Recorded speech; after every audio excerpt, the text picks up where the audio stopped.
J'attends d'eux qu'ils clarifient et formalisent leurs demandes à l'égard de la France et de la communauté internationale. Souhaitent-ils notre présence? Ont-ils besoin de nous? Je veux des réponses claires et assumées sur ces questions. Je ne peux ni ne veux avoir des soldats français sur quelque sol du Sahel que ce soit, alors même que l'ambiguïté persiste à l'égard de mouvements anti-français. Je souhaite que nous puissions organiser une présence internationale plus forte et structurer au Sahel une nouvelle coalition autour de nous, en lien avec nos partenaires européens déjà présents. Le président français demande à nos chefs d'État africains francophones de fermer nos bouches. Parce que, selon lui, nous cultivons un sentiment anti-français. Mais vous savez très bien que c'est faux. Monsieur le président Macron, il n'y a pas de sentiment anti-français ici. Ce que vous appelez sentiment anti-français,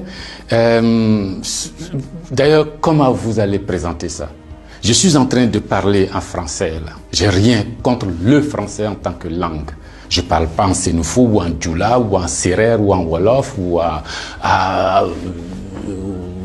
je ne sais quoi, soninké, bambara ou quoi d'autre.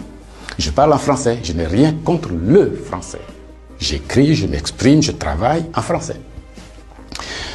Je n'ai rien contre les Français. Nous n'avons ici en Afrique francophone rien contre les Français. Ils sont nombreux, ils ont des entreprises, ils créent des emplois pour nous, ils payent des impôts. Nous sommes nombreux à travailler avec eux, à travailler pour eux. Ils travaillent souvent pour nous. Nous sommes des amis, nous nous marions, nous vivons ensemble ici comme en France sans aucune animosité. Donc, c'est pas un sentiment contre les Français ou contre le Français.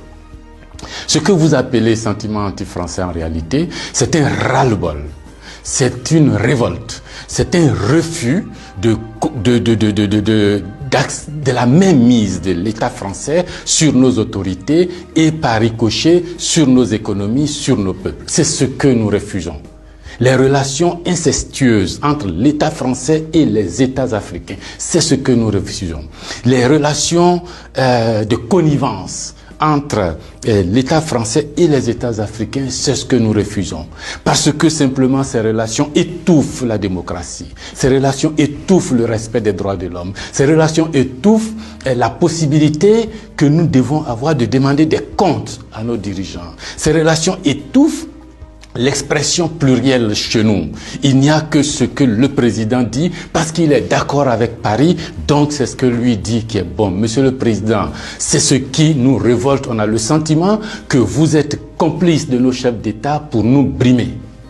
On a le sentiment que les droits de l'homme que vous faites respecter en France, les libertés individuelles que vous faites respecter en France, la déclaration universelle des droits en France, déclaré là-bas par vos ancêtres, Monsieur le Président, on a l'impression que vous considérez que nous, en Afrique, on n'a pas droit à cela. Nous, en Afrique, on n'est pas digne de cela. Nous, en Afrique, on n'est pas suffisamment humain pour avoir les droits humains. C'est ce qui révolte cette jeunesse-là. La conséquence, vous voyez chaque jour de nombreux jeunes essayant d'aller là où les droits sont respectés, là où les libertés sont respectées, là où on a le sentiment qu'ils sont des hommes. C'est ce qu'il faut changer, Monsieur le Président. C'est ce qu'il faut changer. Vous pouvez parler 1000 fois à nos chefs d'État, vous pouvez leur donner des instructions 1000 fois, mais ça ne changera rien dans la tête des populations africaines ici, dans l'esprit des populations africaines ici. L'idée est que nous voulons redevenir des hommes libres. Nos ancêtres ont été vendus comme des marchandises par vos ancêtres. Comme des marchandises. Pendant de 1500 à 1890, c'est par là, comme des marchandises. Nous fermons les yeux là-dessus. Nos parents ont été gouvernés par la décision que vos parents ont prise à Berlin de venir s'accaparer nos territoires, nous-mêmes, nos fleuves, nos rivières, nos matières premières, de prendre possession de nous. Ça a duré près d'un siècle. Fermons les yeux là-dessus. Vos prédécesseurs ont considéré que nos chefs d'État devraient être juste des délégués pour eux, pour nous maintenir ici. Comment on peut avoir le sentiment français quand on descend à l'aéroport d'Abidjan, le boulevard qu'on prend s'appelle Giscard d'Estaing. Le pont qu'on emprunte s'appelle De Gaulle. Et la route qu'on utilise pour aller à l'université s'appelle boulevard Mitterrand. Et puis partout, on a Trèche-la-Plaine, Port-Bouët, Binger. Non! Ce que la nouvelle génération veut, ce que nous voulons, c'est l'autodétermination. Que nos chefs d'État nous rendent compte ici, qu'ils ne soient pas obligés d'aller vous rendre compte pour se donner une certaine légitimité, comme Macron est d'accord avec moi, comme Chirac est d'accord avec moi, comme le chef d'État français est d'accord avec moi. Donc ici, vous allez faire ce que je dis parce que sinon vous allez avoir des problèmes. Monsieur le Président, tant que ça durera comme ça, les gens ici auront le sentiment que l'État français est complice de leur brimade, de leur pauvreté, de leur chômage. C'est ce que nous voulons changer. C'est ce que nous voulons changer. Renvoyer Kako Noboko, renvoyer Kemi Seba, renvoyer Nathalie Yamb, contester les propos de Salif Keïta ou je ne sais qui d'autre, ça ne changera rien.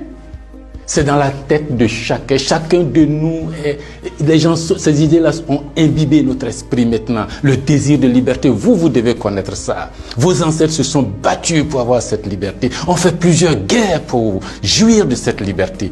Ce que nous voulons, c'est ça. Liberté de commerce, liberté de nous organiser, nous autodéterminer, faire ce qui est bon pour nous sans nuire à vos intérêts. Mais ça ne vous dit pas de venir nous imposer vos intérêts. Si vous pensez, chers auditeurs, que ce message vaut la peine d'être diffusé et que nous soyons nombreux à nous l'approprier, sans animosité, sans bestialité, mais avec fermeté et conviction, il faut liker, il faut partager. Parce que c'est l'Afrique de demain qui se joue là. Nous ne voulons plus être des marchandises, nous ne voulons plus être sous la tutelle de quelqu'un, nous voulons redevenir des hommes libres.